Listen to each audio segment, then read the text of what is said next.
Hi friends, welcome to Josh kitchen. இன்றைக்கி கிராமத்து ஸ்டைலில் காரசாரமான டேஸ்டியான நாட்டுக்கோழி மசாலா கறி எப்படி செய்கிறதுன்னு பார்க்க போகிறோம்.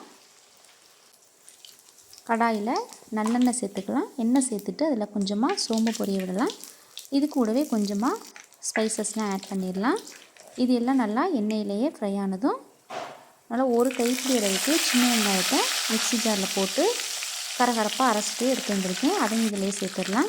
கூடவே கொஞ்சமாக உப்பு, கொஞ்சமாக கருவேப்பிலையும் சேர்த்துட்டு எண்ணெயிலேயே வெங்காயம் நல்லா வதங்கட்டும்.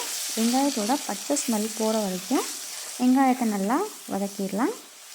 இது கூடவே ஒரு டேபிள் ஸ்பூன் அளவுக்கு இஞ்சி பூண்டு பேஸ்ட்டையும் சேர்த்துட்டு அதே மாதிரி இஞ்சி பூண்டோட பச்சை வாசனை போகிற வரைக்கும் வதக்கிடலாம். எந்த பொருளாக இருந்தாலும் நமக்கு அந்த பச்சை வாசனை இல்லாமல் வதக்குனா தான் எல்லாமே டேஸ்ட்டாக இருக்கும். இது கூடவே ஒரு மீடியம் சைஸ் தக்காளியையும் பொடியாக கட் பண்ணிவிட்டு சேர்த்துடலாம். கூடவே கொஞ்சமாக மஞ்சள் தூள், இது எல்லாத்தையும் சேர்த்துட்டு நல்லா மிக்ஸ் பண்ணிடலாம். தக்காளியும் நல்லா குழைவாக வெந்து வரணும். இது எல்லாம் வதங்கினதும் 1/2 கிலோ அளவுக்கு நாட்டுக்கோழியை நல்லா க்ளீன் பண்ணிவிட்டு இதில் சேர்த்துடலாம். நாட்டுக்கோழி வேகிறதுக்கு கொஞ்சம் நேரம் எடுக்கும், அதனால் நல்லா இதை வதக்கிடலாம். இது கூடவே கறிக்கு ஏற்ற மாதிரி கொஞ்சமாக உப்பையும் சேர்த்துட்டு நம்ம வதக்கிடலாம். இந்த மாதிரி நீங்கள் நாட்டுக்கோழியை செஞ்சு பாருங்கள், அவ்வளோ டேஸ்ட்டாக இருக்கும். இப்போ ஒரு மசாலா ரெடி பண்ணிடலாம். ஒரு கைப்பிடி அளவுக்கு வரமிளகாய், கொஞ்சமாக சீரகம், கொஞ்சமாக மிளகையும் சேர்த்து கரகரப்பாக அரைச்சிட்டு எடுத்து வந்துடலாம். பாருங்கள், இந்தளவுக்கு அரைச்சிக்கணும். இப்போ இதை நம்ம இந்த கறியில் சேர்த்துட்டு மிக்ஸ் பண்ணிடலாம். இந்த மாதிரி சேர்த்து நம்ம கறி செஞ்சோன்னா அவ்வளோ டேஸ்ட்டாக இருக்கும். நல்லா எண்ணெயிலேயே இந்த மசாலாவையும் நம்ம வதக்கிடணும். அடுப்பை மீடியம் ஃப்ளேம்லேயே வச்சுட்டு வதக்கிக்கோங்க. இது கூடவே இன்னும் கொஞ்சம் 1 டீஸ்பூன் அளவுக்கு மிளகாய் தூளையும் சேர்த்துடலாம்.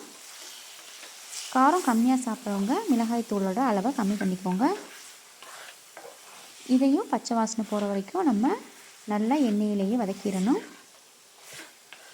டேஸ்ட்டு பார்த்துட்டு உப்பு இல்லைன்னா உப்பு சேர்த்துக்கோங்க. இது கூடவே கொஞ்சமாக தண்ணியை ஊற்றிட்டு நம்ம கறியை வேக விட்டுடலாம். இதே நம்ம நார்மல் ப்ராய்லராக இருந்துச்சுன்னா தண்ணி சேர்க்க தேவையில்லை.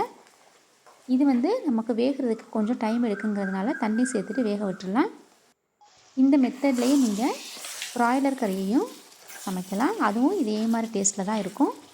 பாருங்கள், தண்ணி நல்லா வற்றிருச்சு, கறியும் நல்லா வெந்து வந்துருச்சு. ஸ்பைஸியாக இருக்குல்ல, பார்க்குறதுக்கே சூப்பரான நாட்டுக்கோழி மசாலா கறி ரெடி ஆயிடுச்சு. நீங்களும் இதை வீட்டில் ட்ரை பண்ணி பாருங்கள் ஃப்ரெண்ட்ஸ், அவ்வளோ டேஸ்ட்டாக இருக்கும். தேங்க்யூ.